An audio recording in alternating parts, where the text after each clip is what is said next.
Nous sommes aujourd'hui à Chester, une petite ville tranquille du nord-ouest de l'Angleterre. Nous nous trouvons exactement à l'hôpital Countess of Chester, où l'unité néonatale est le théâtre du quotidien bouleversant des prématurés. Des bébés minuscules suspendus entre la vie et la mort, confiés aux mains expertes de médecins et d'infirmières dévouées. Mais depuis juin 2015, cette même unité hospitalière est au centre d'un fait macabre qui a fait trembler toute la Grande-Bretagne. Tout commence par un premier drame. Un nourrisson, jusque-là stable, s'effondre brutalement. Les machines hurlent, les équipes médicales interviennent, le chaos s'installe. Malgré les efforts, le petit cœur s'arrête. Un drame rare, mais pas impossible dans ce service où chaque naissance est une bataille. Tout le monde pense que c'est la faute à pas de chance, ou encore que c'est la nature qui veut ça. Quelques semaines passent. C'est alors qu'un deuxième bébé, lui aussi stable, montre les mêmes signes d'effondrement soudain. Une urgence incompréhensible. Cette fois encore, les médecins se battent avec acharnement, et cette fois encore, ils échouent. Le temps s'écoule, mais la série noire continue. En octobre 2015, un troisième nourrisson s'effondre. En novembre, un quatrième. La douleur des familles s'intensifie, le silence des équipes se charge d'angoisse. Aucun test, aucune analyse ne révèle quoi que ce soit. Des enfants, en apparence en bonne santé, qui succombent sans la moindre explication plausible. Un cinquième, puis un sixième décès début 2016. Qui, ou quoi, s'acharne ainsi sur les bébés de Chester? Bienvenue dans l'affaire Lucy Letby. Attention, certains passages risquent de heurter la sensibilité des auditeurs. Il n'est donc pas recommandé à un jeune public. Reprenons l'histoire depuis le tout début. Nous sommes le 8 juin 2015. L'unité néonatale de l'hôpital Countess of Chester est en effervescence. Parmi les nouveau-nés, le petit John Smith, né prématurément, lutte pour sa survie. Ses parents, Emily et Michael Smith, veillent sur lui avec espoir, encouragés par les progrès quotidiens de leur fils. Ce matin-là, l'infirmière Lucy Letby, une professionnelle discrète et appréciée de ses collègues, est de service. Elle s'occupe de John avec attention, surveillant ses signes vitaux et ajustant les équipements médicaux. Tout le monde est jusque-là très optimiste quant à son état de santé. Un peu plus tard dans la journée, une alarme retentit soudain. Les moniteurs indiquent une chute brutale du rythme cardiaque de John. L'équipe médicale intervient immédiatement. Les médecins et infirmières se précipitent autour de l'incubateur, tentant de réanimer le nourrisson. Les minutes s'égrènent, chaque seconde compte. Malgré des efforts acharnés, le cœur de John cesse de battre. Le silence s'installe, lourd de conséquences. Emily et Michael, qui jusque-là attendaient des nouvelles dans une salle adjacente, voient le médecin s'approcher, le visage grave. Nous avons fait tout ce que nous pouvions, mais John n'a pas survécu. Le choc est immense. Un bébé qui meurt en néonatal. Ce n'est pas improbable, mais encore faut-il qu'il ait de graves complications. John, lui, avait seulement besoin de soins intensifs. Les parents, effondrés, cherchent des réponses. L'hôpital évoque une complication imprévue liée à la prématurité de John, une explication qui, bien que douloureuse, semble plausible. Pourtant, dans les couloirs de l'unité néonatale, une inquiétude sourde commence à poindre. Près d'une semaine est passée, nous sommes le 14 juin 2015. La nuit est calme à l'unité néonatale du Countess of Chester Hospital. Noah Johnson, né prématurément à 30 semaines, repose dans son incubateur. Son souffle est régulier, son état est stable. Ses parents, Sarah et David, sont rentrés à la maison, rassurés par les progrès de leur fils. À 2h30 du matin, une alarme retentit. Dans la salle commune, les moniteurs montrent une chute brutale de la saturation en oxygène. Les infirmières se précipitent, suivies du médecin de garde. Noah semble en détresse. Son teint devient livide, son petit corps frissonne. Lucy Letby, chargée de son unité, intervient avec sang-froid. « Préparez l'adrénaline !» Le médecin tente de réanimer Noah, mais malgré les massages cardiaques et l'administration d'oxygène, rien n'y fait. À 3h15, le cœur de Noah cesse de battre. À 4h30, Sarah et David sont appelés à l'hôpital. Le médecin les accueille, le regard lourd. « Je suis désolé, Noah a présenté une complication soudaine cette nuit. Nous avons tout essayé, mais nous n'avons pas pu le sauver. » Le monde s'effondre pour Sarah, qui éclate en sanglots. « Pourquoi ? Il allait bien hier, il allait bien !» Une fois de plus, l'hôpital explique qu'une complication liée à sa prématurité est probablement à l'origine du décès. Mais déjà, une question s'insinue. Pourquoi si soudainement ? Une semaine passe, 22 juin 2015. Emma Brown, née à 32 semaines, est une battante. Depuis sa naissance, elle montre des signes encourageants. Ses parents, Laura et James, lui ont même acheté son premier pyjama, convaincus qu'elle sortira bientôt de l'hôpital. Ce matin-là, tout semble normal. Laura est venue voir sa fille placée dans l'incubateur. Vers midi, elle quitte l'hôpital pour déjeuner, confiante. Mais à 14h10, le cauchemar commence. Emma cesse de respirer. L'alarme stridente emplit la pièce. Lucy Letby, toujours en alerte, est la première sur les lieux. « Code bleu, on a besoin d'aide !» L'équipe médicale arrive en renfort. Les gestes sont précis, mais Emma ne répond pas. À 14h45, après 35 minutes de réanimation, elle est déclarée décédée.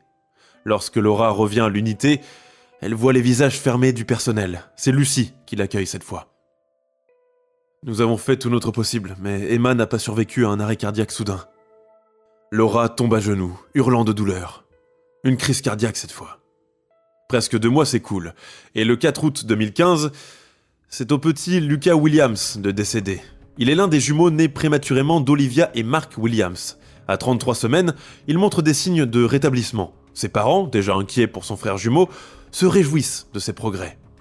Mais, dans la nuit du 3 au 4 août, Lucas commence à saigner abondamment par la bouche et le nez.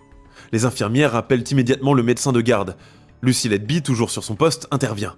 « Je vais lui ajuster l'oxygène. » Le médecin, lui, tente de comprendre l'origine des saignements. À 2h45, malgré les soins intensifs, Lucas succombe.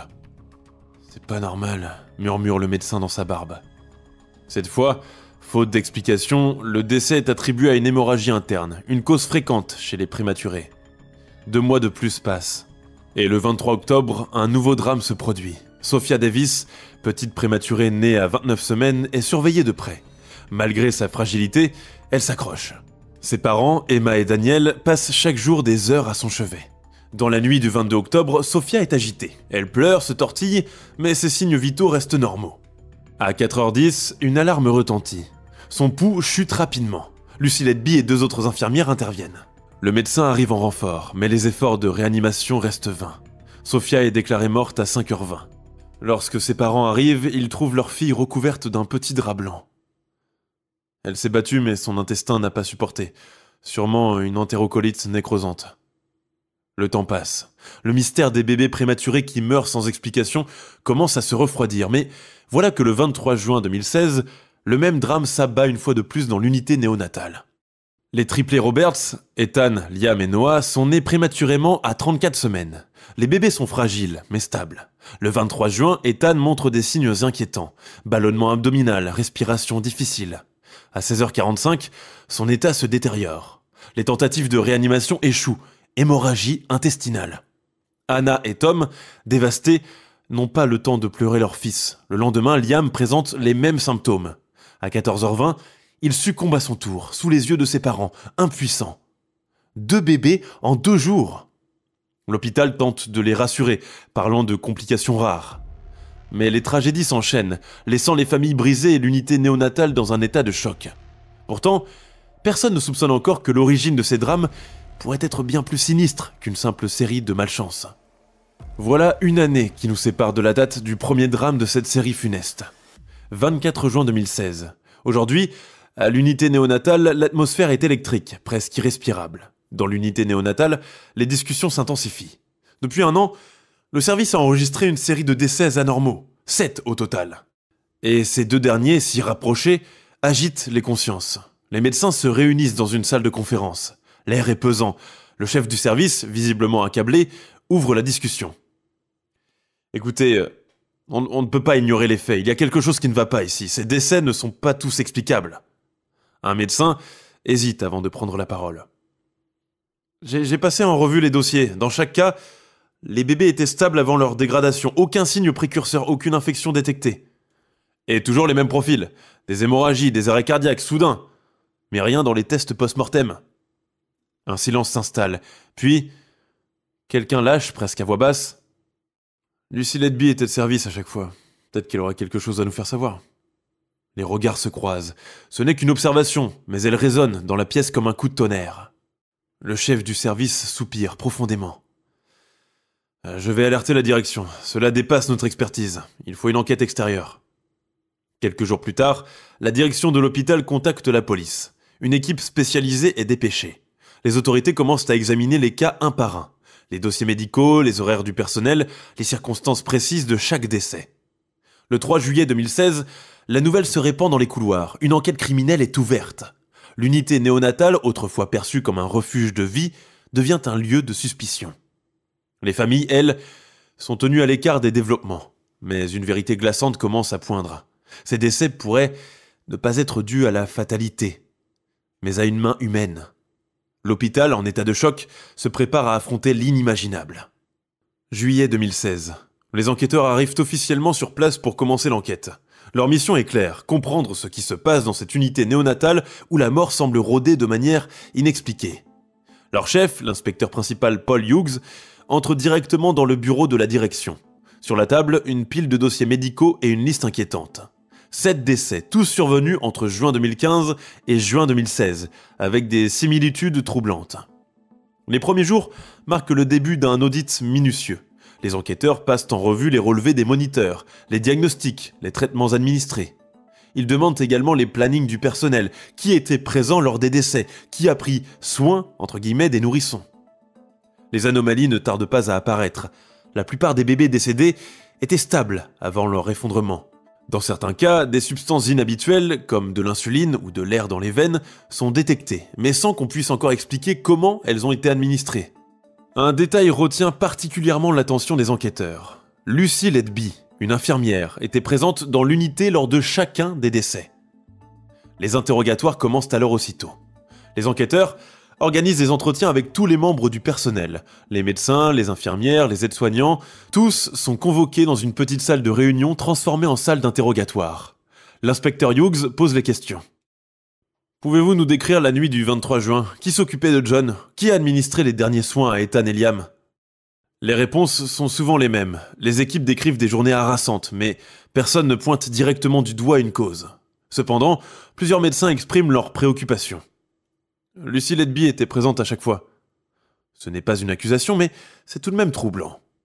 Une autre infirmière mentionne un détail étrange. Elle semblait souvent être là juste avant que les choses ne se dégradent. Comme par hasard, elle semble toujours prête et armée pour des complications. C'est son travail, vous me direz, mais avouez que c'est quand même étrange. Mais Lucy est gentille, compétente. Personne ne peut imaginer quoi que ce soit.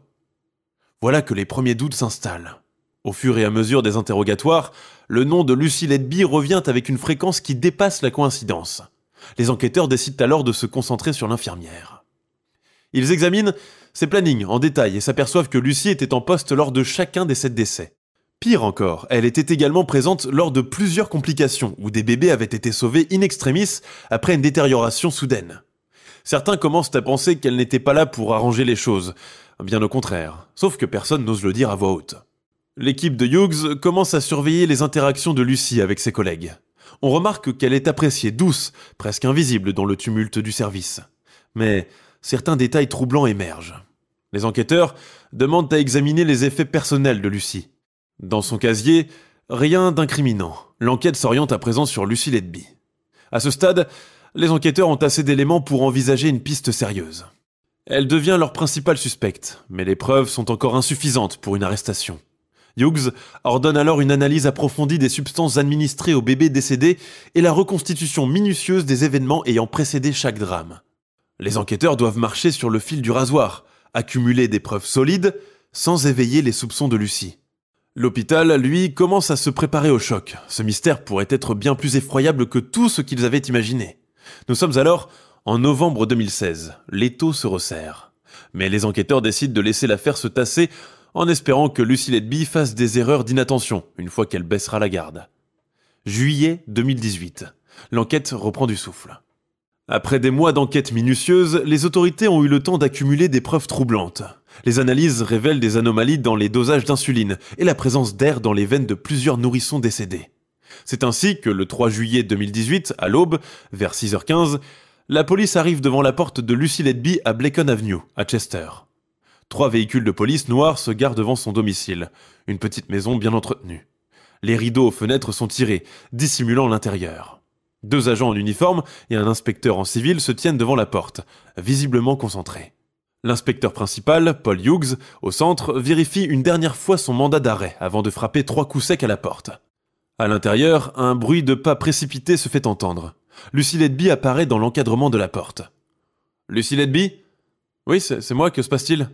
Nous avons un mandat pour vous arrêter. Vous êtes suspecté de meurtre sur 8 nourrissons et de tentative de meurtre sur 6 autres, survenus entre juin 2015 et juin 2016, à l'hôpital Countess of Chester. » Un silence pesant s'installe. Lucy reste immobile, le regard fixé sur l'inspecteur.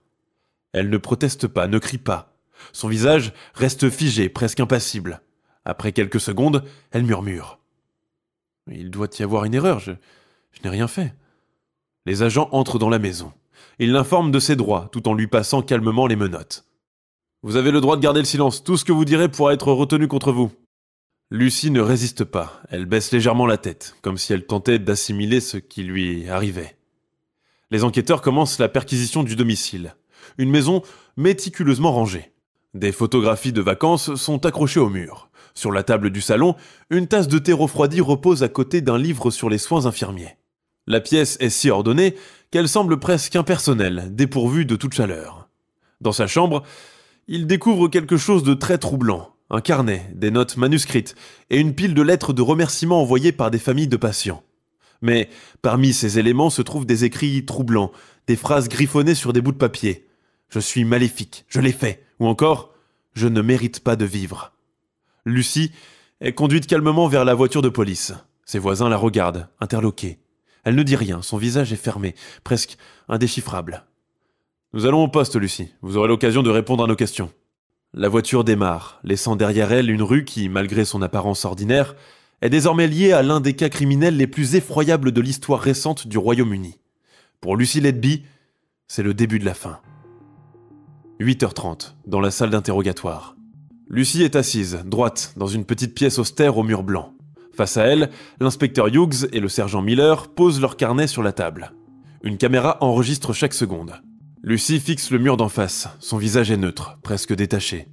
« Lucy, vous êtes ici parce que nous avons des raisons de croire que vous avez causé la mort de plusieurs nourrissons à l'hôpital Countess of Chester. Pouvez-vous nous expliquer votre rôle dans ces incidents ? » « Je faisais mon travail. Mon rôle était de prendre soin des bébés. Je suis une infirmière, pas une meurtrière. » « Alors, expliquez-nous ceci. » Le sergent sort la fameuse note retrouvée chez elle, lors de la perquisition. Lucy lit le papier sans ciller. « C'est un moment de désespoir. Ces décès m'ont affecté. J'ai eu l'impression que tout était de ma faute, mais je n'ai jamais voulu faire de mal à ces bébés. Pourtant, dans chaque cas, vous étiez là. Vous étiez présente lorsque ces nourrissons stables, quelques heures plus tôt, se sont soudainement effondrés. Nous avons également des preuves que de l'air a été injecté dans leurs veines ou dans leurs estomacs. Que pouvez-vous nous dire à ce sujet ? » Lucy hausse légèrement les épaules, presque imperceptiblement. « J'en sais rien. Les bébés en soins intensifs sont fragiles. Ces choses arrivent parfois, sans explication. » Sans explication. C'est tout ce que Lucy Letby trouve à dire. Mais attendez la suite.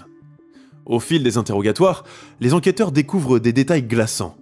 Les analyses médicales montrent qu'en plus des injections d'air, lesquelles ont provoqué des embolies fatales, et des doses mortelles d'insuline causant des hypoglycémies critiques, certains bébés ont été suralimentés avec des quantités excessives de lait, entraînant des distensions abdominales et des arrêts cardiaques. Ça vous revient maintenant, n'est-ce pas ? Lucy, comment expliquez-vous que des traces d'insuline aient été retrouvées dans les analyses de l'un des bébés, alors qu'il n'en avait pas besoin ?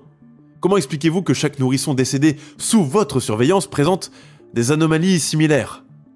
Lucy reste silencieuse un moment, jouant nerveusement avec ses mains. Je n'ai pas d'explication, ce n'était pas moi. Les enquêteurs savent à ce moment-là qu'ils ont affaire à une personnalité très complexe. Ils la renvoient en détention et se penchent sur sa vie pour découvrir, en effet, un drôle de personnage. Lucy Letby, née le 4 janvier 1990 à Hereford, est issue d'une famille modeste mais aimante. Fille unique de John, un directeur financier, et de Suzanne, une comptable, elle grandit dans une maison confortable située dans un quartier résidentiel calme. Lucy est une enfant réservée, décrite comme douce et appliquée par ses professeurs.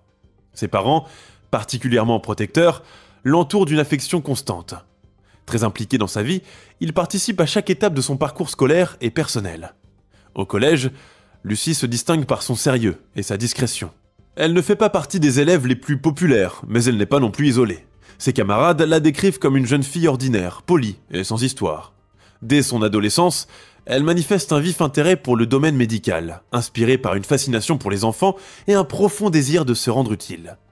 Après avoir terminé ses études secondaires, elle s'oriente naturellement vers les soins infirmiers. Elle intègre l'université de Chester en 2008 et s'investit pleinement dans sa formation. Elle choisit de se spécialiser dans la néonatologie, un domaine qu'elle trouve particulièrement gratifiant. En 2011, après avoir obtenu son diplôme avec succès, Lucy est embauchée à l'hôpital Countess of Chester. À seulement 21 ans, elle commence sa carrière au sein de l'unité néonatale, un service où les bébés prématurés ou malades nécessitent des soins constants. Elle se forme rapidement aux exigences du poste et est bientôt envoyée en stage au Liverpool Women's Hospital, l'un des établissements les plus respectés en matière de néonatologie. Ses collègues la décrivent comme une infirmière consciencieuse, toujours prête à aider, bien que parfois un peu effacée. Lucy est discrète, mais très dévouée. Elle semble sincèrement préoccupée par le bien-être des bébés. En parallèle, Lucy mène une vie ordinaire. Célibataire, elle partage son temps entre son travail, ses amis et ses parents, avec lesquels elle conserve une relation fusionnelle. Elle n'a pas de scandale dans son passé, pas de comportements atypiques qui auraient pu alerter son entourage. Jusque-là, rien de plus normal. Malgré cette façade de normalité, les experts psychologiques qui se sont penchés sur son cas après son arrestation ont révélé des aspects troublants de sa personnalité. Certains spécialistes suggèrent que Lucy pourrait souffrir d'un trouble factice imposé à autrui. Ce trouble, également connu sous le nom de syndrome de Munchausen par procuration, pousse une personne à provoquer des maladies ou des situations de crise chez d'autres pour attirer l'attention ou susciter la compassion. D'ailleurs, dans ses notes personnelles, Lucy a fréquemment écrit « Je veux être la meilleure infirmière, je veux qu'on ait besoin de moi ». David Wilson, un criminologue britannique renommé, évoque quant à lui l'hypothèse d'un « complexe du héros ». Ce type de profil est rare, mais bien documenté. L'expert explique que Lucy pourrait avoir éprouvé un besoin pathologique de provoquer des situations critiques pour ensuite intervenir et apparaître comme une sauveuse. Ce besoin de reconnaissance pourrait s'expliquer par une estime de soi fragile, renforcée par une pression implicite de son entourage. En tant que fille unique, Lucy aurait pu développer un besoin inconscient de prouver sa valeur à ses parents et à la société. D'autres experts pointent des traits narcissiques dans son comportement. Bien qu'elle soit perçue comme timide, Lucy aurait montré des signes d'un besoin constant d'admiration et de valorisation. Elle semble vouloir être au centre des événements, même dans les moments de crise. Et avec le recul, certains collègues témoignent sur d'autres attitudes légèrement décalées. Une infirmière raconte qu'après un décès, Lucy paraissait parfois étrangement sereine. Elle disait des choses comme « J'ai fait tout ce que je pouvais », d'une manière qui semblait plus centrée sur elle que sur le bébé. Un autre médecin se rappelle que Lucy avait une tendance à vouloir s'occuper des cas les plus critiques. Elle se portait toujours volontaire pour surveiller les nourrissons en situation délicate. À l'époque, nous pensions que c'était par altruisme. Lucy a également gardé des souvenirs des bébés dont elle s'occupait, y compris ceux qui sont décédés. Lors de la perquisition de son domicile, les enquêteurs ont trouvé des cartes de remerciements envoyées par des parents, soigneusement conservées, ainsi que des notes détaillées sur les décès. C'est en effet une personnalité très déroutante. Alors, que croire ? Le portrait de Lucy Letby reste donc énigmatique. Est-ce une femme profondément perturbée, cherchant à attirer l'attention par des moyens extrêmes, ou une infirmière dévouée, victime de circonstances inexplicables ? Ce qui est certain, c'est que derrière son apparence calme et innocente se cache une personnalité complexe, marquée par des blessures invisibles et des motivations que seuls les experts tentent encore de décrypter. On rappelle Letby à l'interrogatoire. Lucy, est-ce que vous avez volontairement provoqué ces détresses pour pouvoir intervenir et montrer vos compétences ? Son visage se ferme. C'est absurde. Je suis là pour sauver des vies, pas pour les détruire. Les heures passent et un détail frappe les enquêteurs. Lucy ne montre aucun signe de remords. Pas une larme, pas une once de culpabilité. Hughes décide alors d'y aller franco. Lucy, vous avez tué ces bébés. Vous les avez privés d'un avenir, détruit des familles. Pourquoi ? Je n'ai rien fait, je suis innocente. Vous vous trompez. Or, les enquêteurs ne se trompaient pas. Ils sont sûrs de leur coup. Il leur faut seulement des aveux ou, à minima, des preuves solides. D'ailleurs, grâce à une reconstitution minutieuse, les enquêteurs parviendront à retracer le modus operandi de Lucy. Elle choisissait des nourrissons vulnérables, souvent prématurés. En pleine nuit, lorsqu'il y avait moins de personnel, elle agissait discrètement, injectant de l'air dans une veine, administrant de l'insuline à travers une sonde d'alimentation ou augmentant la quantité de lait. Puis, Elle attendait que l'état du bébé se détériore pour intervenir, souvent la première sur place. Coïncidence? Non. Fin de la garde à vue. Le 6 juillet 2018, après 48 heures d'interrogatoire, Lucy Letby est sans surprise libérée sous caution faute de preuves directes irréfutables. Mais les enquêteurs savent qu'ils sont sur la bonne piste. Mais le pire, c'est qu'elle ne montre aucune émotion, pas une trace de regret. C'est comme si ces bébés n'avaient jamais existé pour elle. Lucy rentre chez elle, mais l'étau se resserre. Cependant, cette décision est accompagnée de conditions strictes. Elle doit se tenir éloignée de l'hôpital, n'a pas le droit de contacter ses anciens collègues ou les familles des victimes, et doit se présenter régulièrement au poste de police. Entre-temps, l'enquête s'intensifie. La police du Cheshire travaille avec des experts en pédiatrie, des analystes médico-légaux et des statisticiens pour examiner chaque cas en profondeur. Les enquêteurs analysent les dossiers médicaux des nourrissons et comparent les anomalies détectées. Ils découvrent des schémas répétitifs. Ces éléments confirment que les incidents ne sont pas accidentels. Le docteur Dewey Evans, expert pédiatre, joue un rôle clé dans l'avancement de l'enquête. Il examine les relevés médicaux des nourrissons et conclut que plusieurs décès sont le résultat d'actes délibérés. Son rapport devient une pièce maîtresse de l'accusation. D'un autre côté, les enquêteurs passent au crible les écrits retrouvés chez Lucy. Certains documents révèlent des détails troublants sur son état mental et ses pensées, suggérant une conscience de culpabilité. Et, pour finir, les policiers interrogent à nouveau le personnel médical de l'hôpital. Certains collègues de Lucy commencent à exprimer des doutes. Elle était souvent la première à intervenir, mais parfois, elle semblait trop calme. Les familles des victimes, elles, réclament des réponses. Nous sommes le 10 juin 2019. Coup de théâtre. De nouveaux éléments émergent, liant Lucy à d'autres incidents. Après près d'1 an d'enquête, la police arrête Lucy Letby une deuxième fois. Cette fois, les charges sont plus nombreuses. En plus des 7 meurtres initiaux, elle est accusée de 3 nouvelles tentatives de meurtre. Ce qui a changé? Des éléments accablants consolidés.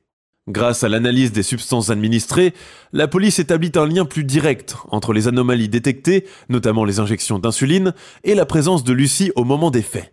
Les experts croient de plus en plus à l'hypothèse d'un complexe du héros. Lucy aurait délibérément provoqué des stress chez les nourrissons pour ensuite intervenir et paraître indispensable aux yeux de ses collègues. En plus de cela, des membres du personnel médical évoquent désormais des comportements suspects. L'un des médecins admet avoir exprimé ses inquiétudes, mais la direction ne les a pas prises au sérieux à l'époque. Malgré ces avancées, Lucy est de nouveau libérée sous caution le 13 juin 2019, encore une fois en raison d'un manque persistant de preuves directes pouvant justifier un procès immédiat. L'enquête s'étire dans le temps. Les familles commencent à perdre patience. Entre 2019 et 2022, l'équipe d'enquête poursuit son travail, élargissant son champ d'analyse à d'autres cas non résolus à l'hôpital Countess of Chester. Ils collaborent avec des experts internationaux pour renforcer la crédibilité de leurs conclusions. Ensemble, ils font un vrai travail de fourmi, un travail d'orfèvre. Et c'est lors de la 3e arrestation que l'enquête atteint le point de non-retour. Le 10 novembre 2020. Après des années de travail méticuleux, Lucy Letby est arrêtée pour la 3e fois. Les enquêteurs détiennent un dossier très largement documenté et exhaustif. Premièrement, les analyses médico-légales établissent que les substances administrées ne pouvaient pas être accidentelles. Deuxièmement, les relevés des horaires de travail montrent que Lucy était en poste lors de chaque incident suspect. Et enfin, les témoignages des experts confirment que les décès ne peuvent pas être attribués à des causes naturelles. L'arrestation va être grandiose. Il est 5h45 du matin, lorsque les enquêteurs font irruption au domicile de Lucy Letby. Les enquêteurs savent que c'est leur ultime chance. Paul Hughes, l'homme qui depuis 3 ans vit avec cette affaire, est déterminé à mettre fin au cauchemar des familles, qui attendent une explication. Cette fois, nous avons tout ce qu'il nous faut. On doit l'accueillir calmement, sans éveiller de résistance. Les agents se positionnent autour de la maison. Hughes frappe à la porte, comme il l'a déjà fait 2 ans auparavant. La porte s'ouvre lentement. Lucy Letby apparaît, toujours aussi calme qu'à sa première arrestation. Lucy Letby, vous êtes en état d'arrestation pour suspicion de meurtre sur 7 nourrissons et de tentative de meurtre sur 10 autres nourrissons, entre 2015 et 2016, à l'hôpital Countess of Chester. Lucy reste silencieuse un instant, son regard alternant entre les agents et l'inspecteur. Puis, comme à son habitude, elle répond d'une voix neutre. « Je n'ai rien fait. Vous vous trompez encore. » Les agents entrent dans la maison pendant que Lucy est menottée. À cet instant précis, ils savent exactement ce qu'ils recherchent. Dans le salon, tout est en ordre. Les mêmes photographies de vacances, les mêmes livres de médecine bien rangés. Mais lors de cette occasion, les enquêteurs se concentrent sur son ordinateur portable et son téléphone. Ils saisissent également des carnets supplémentaires et des documents trouvés dans sa chambre. Parmi ces éléments, ils découvrent de nouvelles notes manuscrites. Certaines sont encore plus troublantes que celles retrouvées auparavant. Il méritait de mourir, ou encore, c'était ma seule manière de garder le contrôle. L'atmosphère est tendue, mais Lucy ne montre aucun signe de panique. Elle observe les enquêteurs fouiller son domicile avec un calme presque dérangeant. Elle est ensuite escortée vers le véhicule de police. Elle s'installe sur la banquette arrière, les menottes au poignet, et fixe le vide. « Lucy, cette fois nous avons toutes les preuves. Vous allez devoir répondre de vos actes. »« Je ne comprends pas ce que vous voulez de moi, je suis innocente. » Voilà tout ce qu'elle déclare. Lucy Letby est inculpée de 7 meurtres et de 15 tentatives de meurtre. Elle ne sera pas libérée sous caution. Entre 2018 et 2020, la police a rassemblé les preuves qui manquaient pour transformer des soupçons en accusations formelles. Les nouvelles charges renforcent l'idée que Lucy Letby a mené une campagne méthodique contre les nourrissons de l'hôpital. Arrivée au poste, Lucy est conduite directement en salle d'interrogatoire. Une salle qui commence à lui être très familière. Mais contrairement au passage précédent, les enquêteurs se montrent bien plus déterminés. Ils lui rabâchent les mêmes propos, espérant enfin des aveux. Ils la cuisinent pendant des heures, car ils savent que, pour cette fois, elle ne sortira pas libre. « Lucy, nous avons analysé les dossiers médicaux, les substances administrées, vos horaires, vos notes personnelles. Tout pointe dans la même direction. Vous avez volontairement causé ces décès. Pourquoi ?»« Je ne sais pas de quoi vous parlez. Ces bébés étaient déjà fragiles, j'ai tout fait pour les sauver, » répond-elle, calme, en croisant les bras. L'inspecteur Hughes lui glisse une photo de l'un des nourrissons sous le nez, espérant qu'elle craque par faiblesse. « Alors, expliquez-nous pourquoi de l'insuline a été administrée à ce bébé alors qu'il n'en avait pas besoin, et pourquoi vous êtes la seule à avoir manipulé sa sonde d'alimentation ce jour-là. » « Je ne peux pas expliquer cela, ce n'était pas moi. » Mais en cette circonstance, ces réponses vagues ne suffisent plus. L'accusée est renvoyée derrière les barreaux en détention provisoire, et il n'est pas question qu'elle soit libérée. Les enquêteurs ont suffisamment de preuves pour la maintenir en détention. Pour la première fois, son visage laisse transparaître une légère tension, mais toujours aucune larme, aucun remords, rien du tout. Cette troisième arrestation marque un tournant décisif dans l'affaire Lucy Letby. Désormais, le sort de l'infirmière meurtrière est entre les mains de la justice. C'est ainsi que le juge d'instruction ordonne finalement l'ouverture d'un procès. Le 10 octobre 2022, le tribunal de la couronne de Manchester ouvre ses portes pour ce qui s'annonce comme l'un des procès les plus marquants de l'histoire judiciaire britannique. Lucy Letby, 32 ans, se tient dans le box des accusés, vêtue sobrement, son visage calme et presque inexpressif. La salle d'audience est bondée. Des familles, des journalistes, des curieux venus entendre les détails des accusations portées contre cette infirmière qui, selon l'accusation, aurait brisé le sanctuaire sacré qu'est une unité néonatale. Les bébés, identifiés par des lettres pour préserver l'anonymat de leur famille, sont devenus les symboles d'une tragédie inimaginable.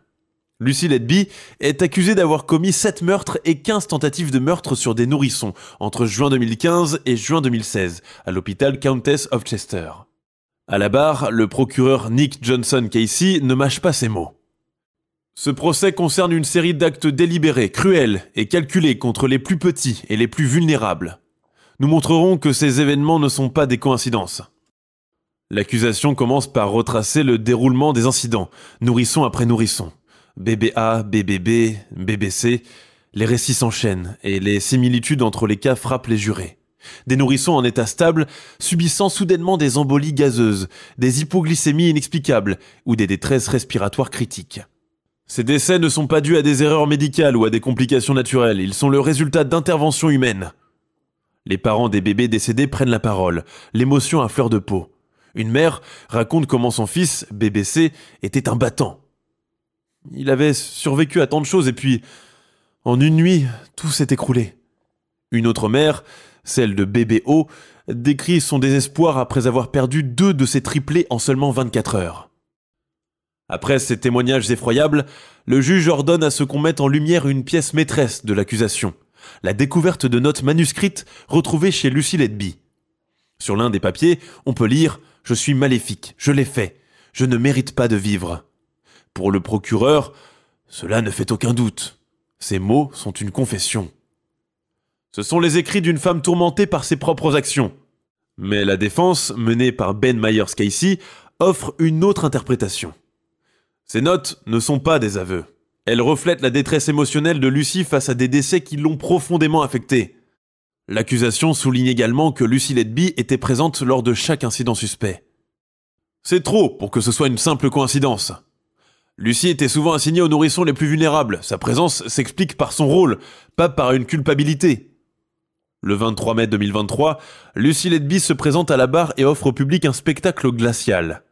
Elle témoigne pour sa propre défense. C'est un moment crucial. Sa voix est calme, parfois émotive, mais toujours mesurée. Elle fait preuve d'une certitude troublante. Je suis infirmière. Mon travail a toujours été de protéger ces bébés. Les accusations portées contre moi sont fausses. Le procureur la confronte alors directement. Lucy, pourquoi étiez-vous toujours présente lorsque ces bébés se sont effondrés? Pourquoi vos collègues rapportent-ils que vous sembliez étrangement calme pendant les urgences? Lucy répond presque détachée qu'elle ne faisait que son travail, rien de plus, rien de moins. Lorsqu'on lui montre ses écrits, elle s'effondre en larmes. C'était des pensées sombres, écrites dans un moment de désespoir. Je me sentais coupable, mais pas parce que j'avais fait quelque chose, parce que je n'avais pas pu les sauver. Le tribunal entend ensuite plusieurs experts en criminologie et en psychologie. Certains évoquent un possible complexe du héros, où l'accusé aurait créé des situations critiques pour intervenir et être reconnu. D'autres mentionnent un trouble factice imposé à autrui, un besoin pathologique d'attention obtenu par la souffrance des autres. Mais l'absence apparente de remords chez Lucy Letby trouble les observateurs. En août 2023 viennent enfin les plaidoiries finales. La justice doit faire un choix. Lors de cette énième journée de procès, les avocats déroulent leurs arguments. Le procureur décrit une femme manipulatrice, calculatrice, qui a abusé de sa position pour commettre des actes impensables. Ne vous laissez pas tromper par son apparente douceur. Ses crimes sont méthodiques, odieux et impardonnables. La défense, en revanche, appelle les jurés à la prudence. Lucy Letby est victime de son environnement. L'hôpital a échoué. Les décès tragiques ne sont pas le fruit d'une action criminelle, mais de problèmes systémiques. Nous sommes le 18 août 2023. Après 22 jours de délibération, le jury rend son verdict.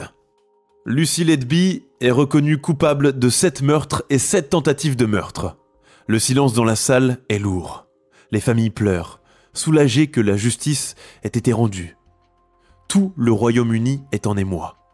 Le juge, James Goss, résume l'horreur de ces actes dans une phrase qui résonnera longtemps. Vous avez commis une campagne cruelle, calculée et cynique de meurtre d'enfants, impliquant les plus petits et les plus vulnérables.